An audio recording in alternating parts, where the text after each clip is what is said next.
नमस्कार मित्रांनो, लाडकी बहीण योजनेसंदर्भात मोठं अपडेट समोर आलेलं आहे. मित्रांनो, लाडकी बहीण योजनेच्या माध्यमातून राज्यातील लाडक्या बहिणींना मकर संक्रांतीच्या सणाला मोठं गिफ्ट मिळणार असल्याची चर्चा आता सुरू झालेली आहे. मकर संक्रांतीच्या सणानिमित्त लाडक्या बहिणींना पैशासोबतच काही गिफ्ट देखील दिल्या जाणार असल्याच्या चर्चा सुरू झालेल्या आहेत. काय गिफ्ट दिलं जाणार, लाडक्या बहिणींना मकर संक्रांतीला किती रुपयाचा हप्ता मिळणार आहे, हे आपण या व्हिडिओच्या माध्यमातून सविस्तर पाहणार आहोत. मित्रांनो, व्हिडिओ शेवटपर्यंत पहा आणि आपलं चॅनल सबस्क्राईब करून घ्या. तर राज्यामध्ये लाडक्या बहिणींना निवडणुकीच्या अगोदर दिवाळीच्या सणासाठी 3 हप्त्याचे पैसे म्हणजेच 3 महिन्याचे पैसे अगोदरच दिले गेले होते. 4,500 रुपयाचा हप्ता काही महिलांना दिवाळीसाठी दिला गेला होता.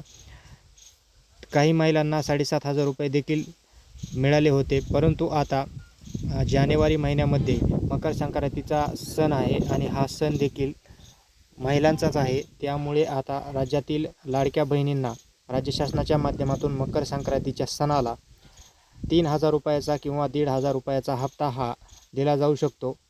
मित्रांनो, माहिती आवडल्यास आपले चॅनल सबस्क्राईब करा. धन्यवाद.